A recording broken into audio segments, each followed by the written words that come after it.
welcome to the first episode of the Learning CEO.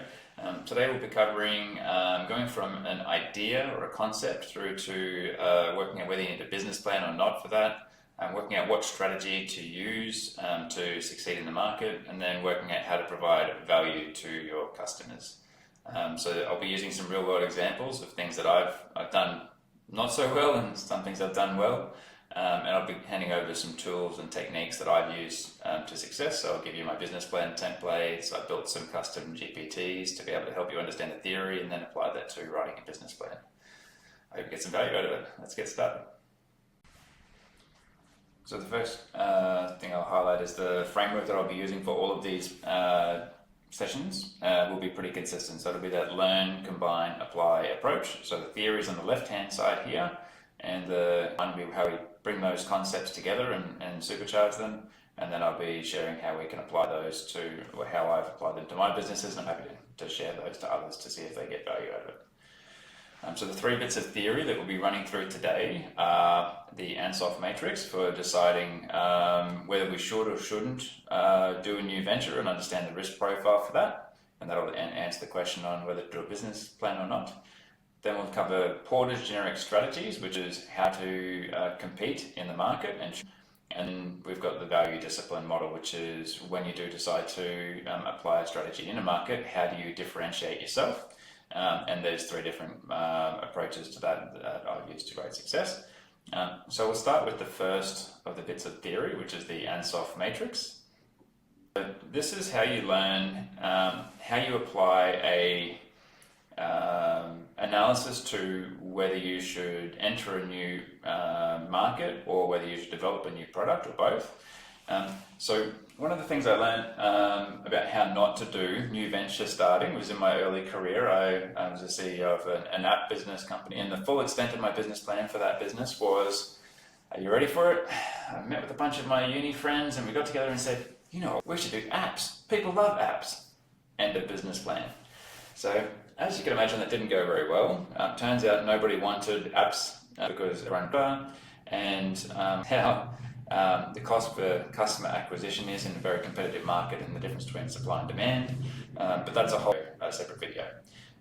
So what I'll be covering today, though, is how you should consider whether you should or shouldn't enter a market if you've got an existing business. So this is more for people that have an existing business and they're trying to work out where to go from here. Or if they're starting a new start as well, maybe you might have some background. So how it works is, on the bottom left-hand corner is your existing product and existing market. So this is the best growth area for you.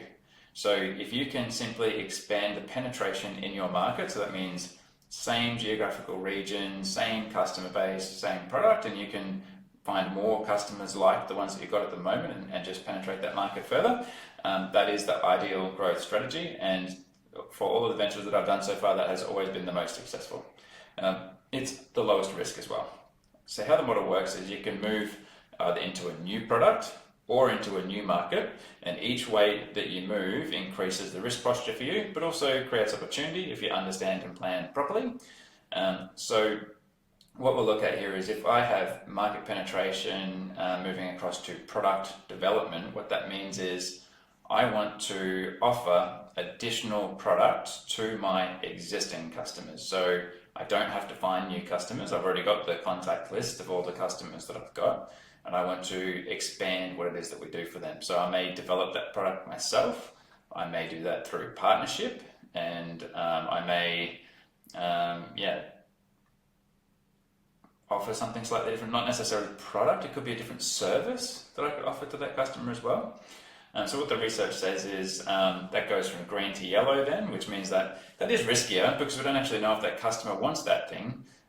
So in all of these scenarios, other than green, I don't think we need a business plan for green necessarily, other than maybe a one-page business plan, which I'll cover in later plans as a part of the standard business-wide framework. But a full business plan I think would be needed for product development, market development, or diversification. And more product development plan for potentially partnering or investing in development, research and development for a particular expansion product.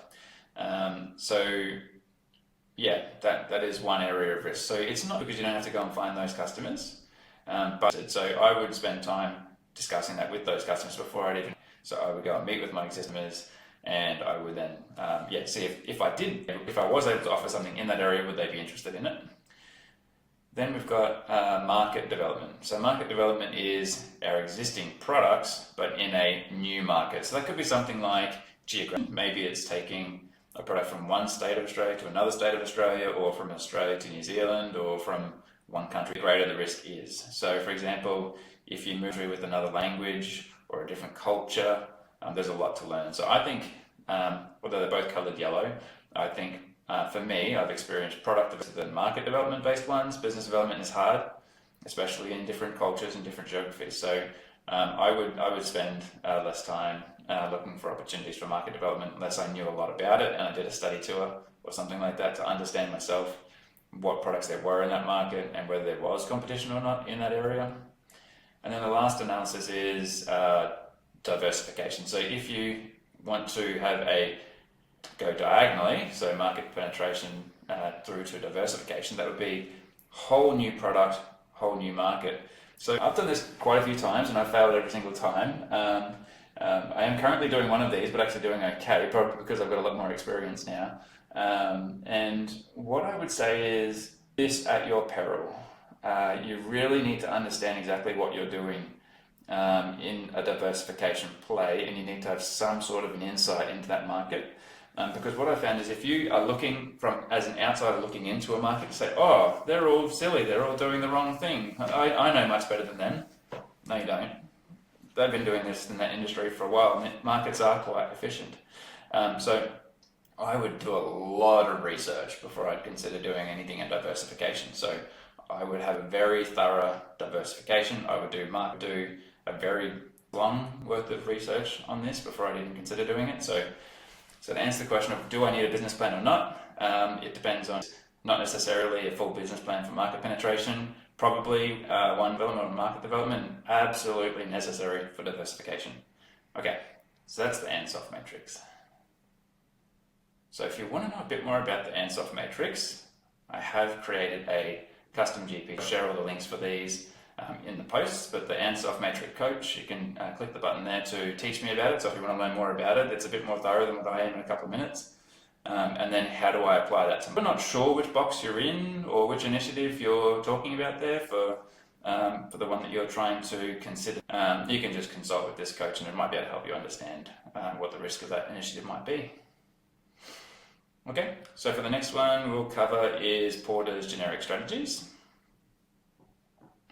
Porter's generic strategies cover different scope and competitive advantage. So what you're trying to work out with a Porter generic strategy analysis, what strategy do I want to execute in the market to create competitive advantage? So you're either going to have a total market approach or a niche market approach, which means that the scope of the products and so far may be broad or narrow. So for example, total market player, actually advantage next. Then there's a low cost approach or a differentiation approach. You have a think about some comparisons of different companies according to these models. So if we look in the top left-hand quadrant, we're looking for low-cost total market players. So an organisation that you might be familiar with in this category would be Costco. So a good year for a company in this this quadrant is found a way to save their customers money, and they normally do that in a way. So they cheapest cost per unit, so that their sizes will be in bulk. You have huge trolley, household, that stuff. So it's a really strong cost leadership model. Then if you go one quadrant, we're looking at niche market low cost. So the comparison for that here in Australia at least is Aldi. In Australia, they are not a market player, so they have theirs, but they don't offer everything. So you normally would go to an Aldi shop, and then when you finish your Aldi shop, you would have to go to another grocery store to get the other things that they don't have. But the things that you do buy at Aldi are always cheaper. So they pride themselves on having for marketing for different products and branding and so on to be able to get that cost down for you, but they don't propose to offer everything to everyone. Right hand corner, so looking at now differentiation businesses, so they differentiate themselves in some way. So an example for a differentiated market might be someone, Apple. So Apple has a differentiation based on product quality, and we will cover the strategic advantages in a second. So the differentiation for them is they don't offer just one device. So they've got the phone, they've got a tablet, they've got a computer. So it is more of a total market for like digital devices, so to speak, play to someone like an Oppo or a cheaper manufacturer of Android devices. So it's differentiated, and the secret in understanding differentiation is differentiated in some way in the customer's mind. So it's there, and it can be many different ways. It could be product differentiation, it could be the way in which you conduct, it could be your business model, it could be the brand quality, it could be manufacturing quality, it could be, many different dimensions. So I'll cover that in more detail in another lesson, I think. There's differentiation focus, which is niche market and differentiate. You don't want to try and be all things to all people. You only want to be exactly the right thing for the right segment of the market that you're looking to target. So, for example, like if you're looking at high-end products, they typically would go into that. So they'll find a niche market that's more of a wealthier market, like say a Ferrari or a Rolex would be in a differentiation focus strategy. And the next session, framework will cover a bit more detail on that as well. So that's Porter's generic strategies. Again, generic strategies, all of them. In fact, I'm not an expert on any of them. I just know enough about them and how to apply them. So I really do encourage that if you are interested, you should do your own research on them. I will provide you with the sources of where I learned these things, and I also have built these custom GPTs to help learn the theory and then apply it to your business. But I only really know one quadrant. So what I really would encourage people to do is, if they're covering in my theory here. So I'm in the bottom right-hand quadrant for my business, and if people are experts in the other quadrants, I really would love to hear from you in the post of where you've employed those to success as well, because I think having a community of people that share is a great thing, and I think everyone can benefit from it. The other thing I forgot to mention actually when I looked at it before was this big section in the middle here, So what happens in the theory is if a company tries more than one of these at a time, they typically fail at all of them. So what that means is if you are trying to be a premium enterprise product, for example, focusing on highly customized, tailored solutions for enterprise, then you decide you want to sell a very solution to single customer solutions of business to consumer. But if you want to go B2B and B2C at the same time, you can really get stuck in the middle and use business. You really need to separate those out if you want to do something like that.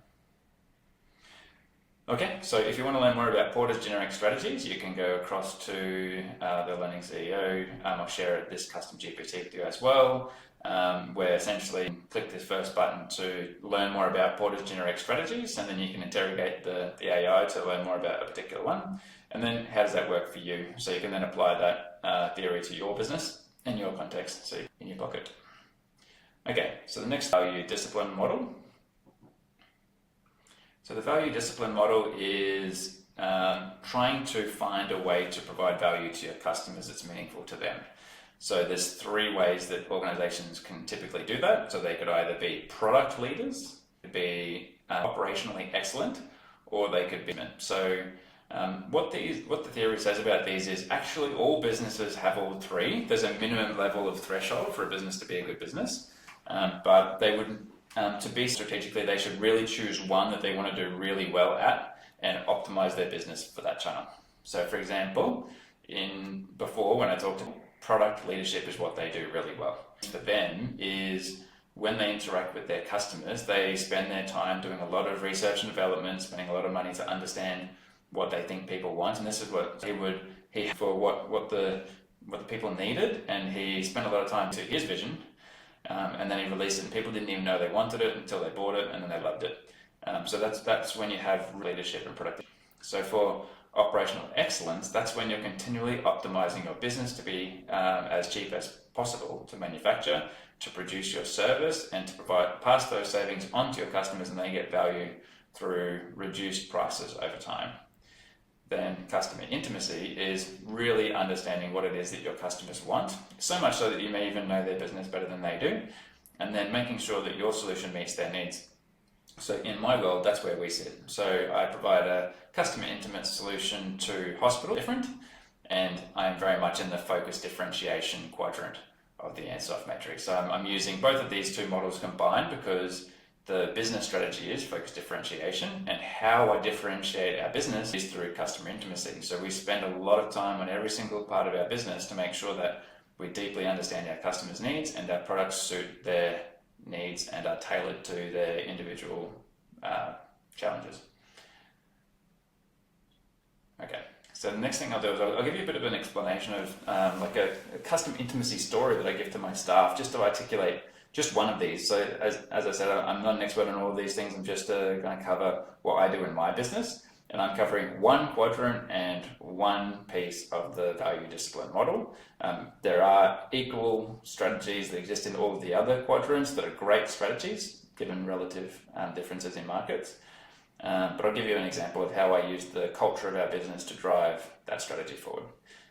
So I explained it in, it's a bit of a funny analogy. It's the first one I came up with. I don't know why, but I'm still. So imagine that we're doing an Amazon, and our business is providing customer intimacy solution for roller skates.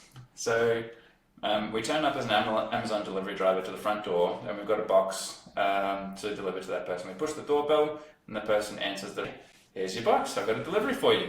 And they say, oh great, thanks, I've been waiting for this. And then I said, do you mind if I... They say, sure, that's a bit weird, but okay. So they start to pull it out, and you're like, what did you buy? And they're like, I bought some roller skates.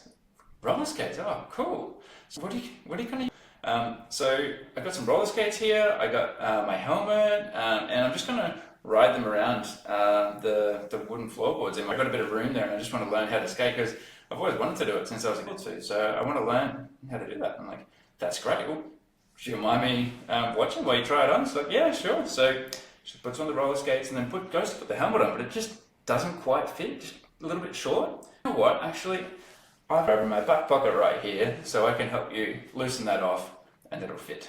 So then you help adjust the helmet and then it clicks. So that means that the customer received the product, required a little bit of adjustment to suit their individual needs, but we did that on the spot, and that provided great value. So then after that, she put so what is the plan here? Where are you going with this? You just want to skate around your house? Is that what you're buying this stuff for? She's like, actually, not really. No, I'm just going to learn. Wooden floorboards are pretty safe, so I just want to learn how to roller skate and get a bit of a feel for it here. But then after that, I'm going to go out onto my driveway. I've got a big concrete patch on my driveway there. I'm going to roller skate around on that so I can get a bit more comfortable with the going faster and that sort of thing. You're like, oh, okay, that's interesting. Well, when you get out to the concrete, you didn't get any like hand pads or knee pads or anything like that. You might scratch yourself up a bit. Did you want me to have a look at getting some knee pads or some hand pads for you? I'm like, yeah, great. That'd be very helpful for me, actually. Yeah, I didn't think about that. Okay.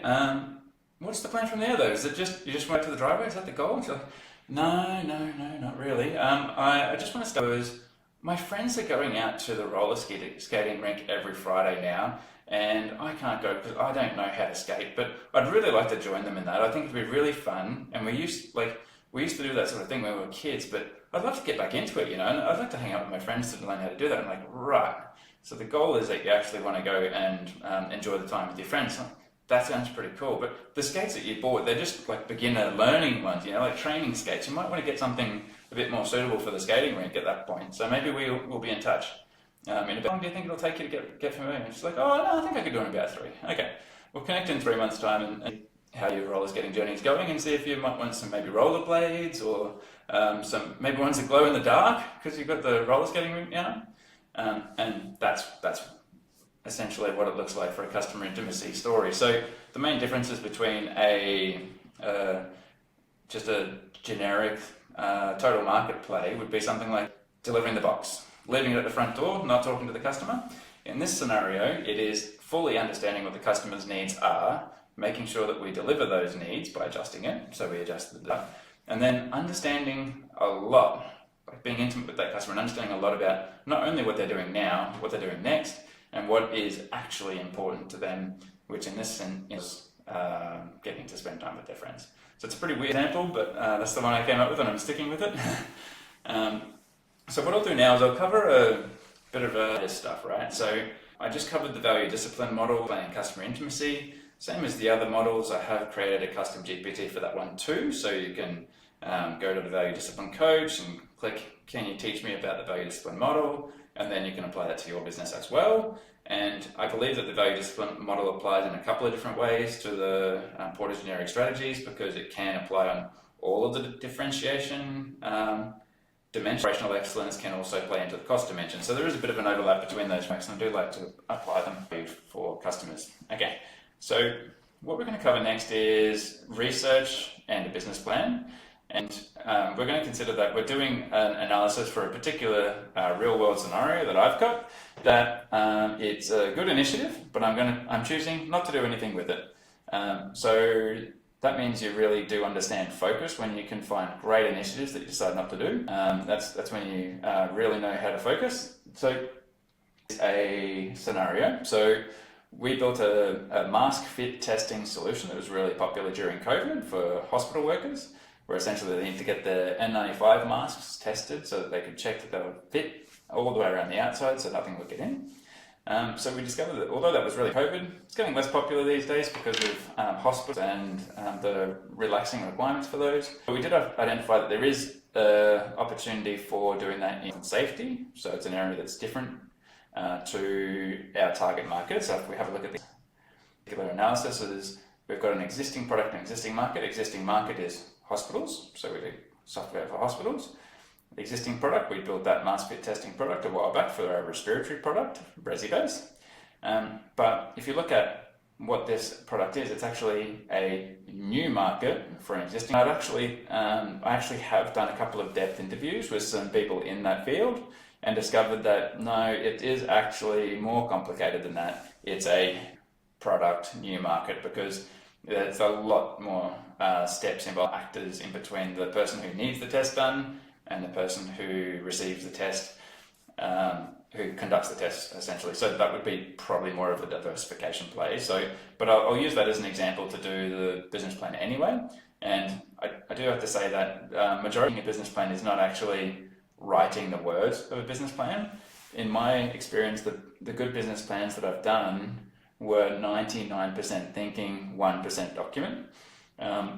So although I'll give you some tools today to understand the kind of things that you should think about and to speed up the writing of those, the business plan itself isn't the answer.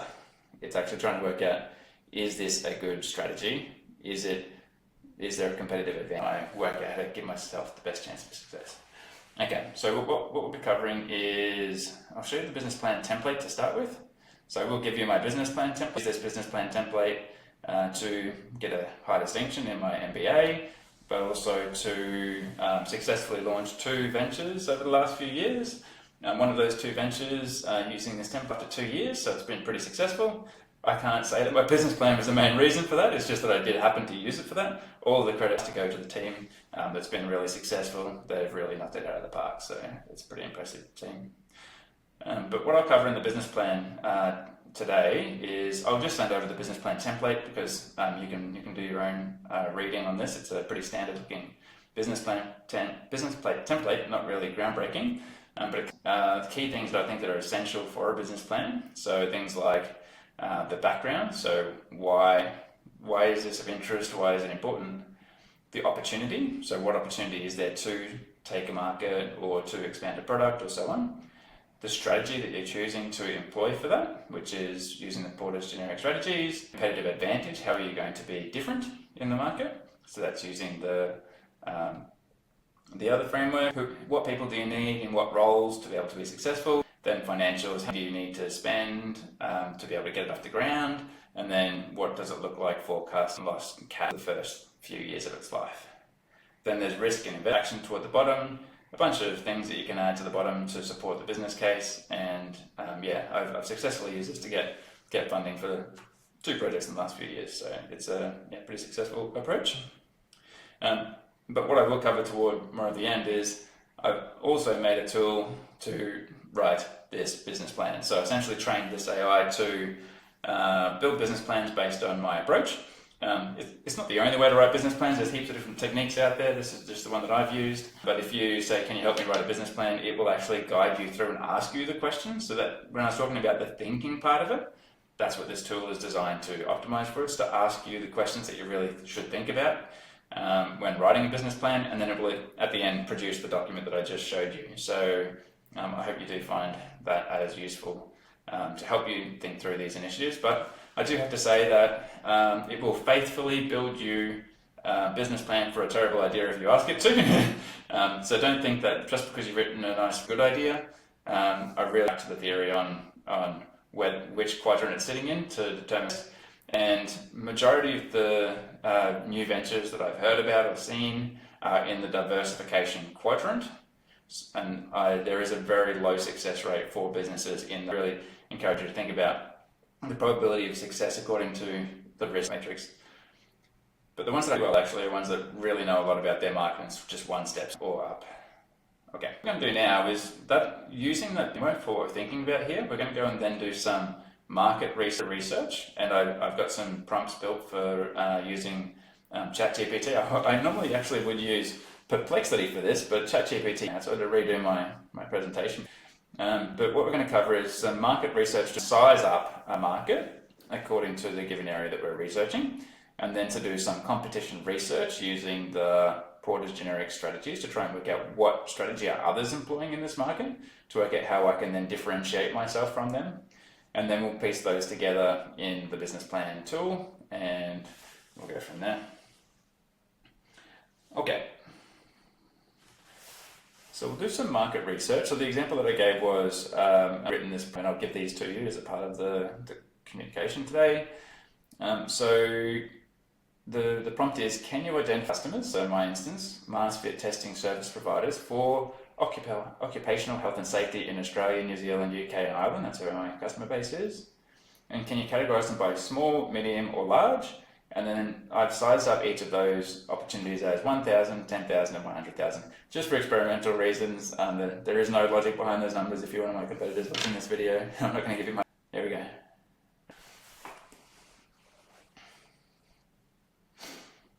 So I have found this one's just using the GPT I model. I would use a thinking or reasoning model for this sort of work, but ChatGPT 5 does have an option to change that to the thinking model. It should be doing the thinking model now by the looks of it, but it does require a fair bit of thinking and research to do this. I found Perplexity is also quite good at doing research like this, where essentially we're trying to size up the market.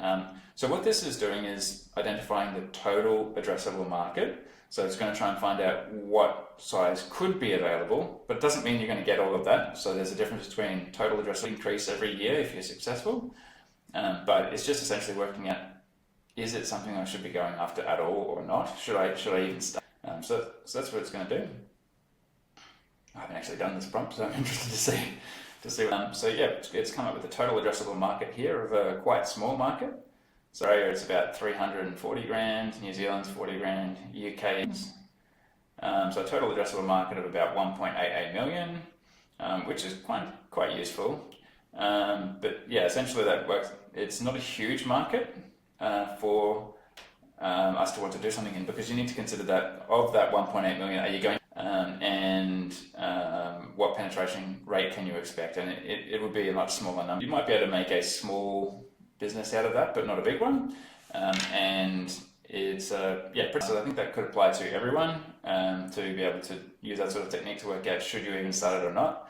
But I do know if I did that same analysis in another geographical area result, but the risk would be greater as well.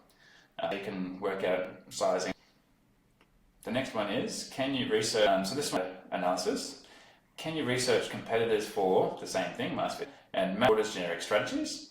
And then after I do that, I then provide some market context to it as well. So I'm not aware of any direct competitors, but competitive products may be software, blah, blah, blah, bit of context. Then I ask it to put it into essentially that grid that you saw, and I try to explain it in a way that it draws the exact shape, but it doesn't really do a very good job at that in the end, what it looks like. So it's going to go do some research on that to essentially try and build Porter's competitive advantage grid with number of organizations in each quadrant. So what I'd be trying to use this tool for is essentially working out how much saturation is there in the market of each of those given strategies, and should I be choosing a different one to what competitors in the market are using? So I've found that people tend to, actually your markets will all be different. I've found that people love to sit in the cost side of the equation. It seems easier to compete. It's not easy to compete in cost, I've tried that before. It seems like the common strategies are cost-based ones, not differentiation-based ones. So there's normally more people on the top than there are on the bottom. So here we are, it's now drawn the competitive landscape, so let's have a look at that. So what it's found here is in the low cost side here, and at the top here we've got the, wow, it didn't make it very in this version. So then it's broad, yeah, they didn't make it very easy to read. Let's go back to the original one. So that is cost leadership is total market low cost. Some differentiation. So you can see that there's 4, 3, 4, 5. So it's actually a bit of a even distribution service providers that do it. So maybe it hasn't necessarily got this segment right. I don't believe they necessarily have software services. So nonetheless, it is a tool that you can use to try and essentially find out who's using what strategies in your market. Okay, so then we've done some market research and some competitor research. Next step is to put that into a business plan.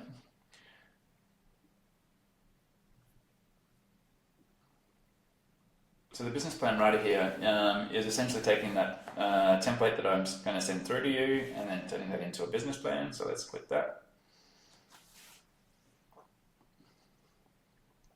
And then essentially you can interact with this to answer all of the questions that you need for a given area. You can load in files into here or copy and paste them in to streamline. You have to write it all yourself. So how I designed this is to require the minimum amount of work from you to start the idea and to think about the concepts that you need to consider. I test myself, so I'm interested to hear your feedback on it is for you.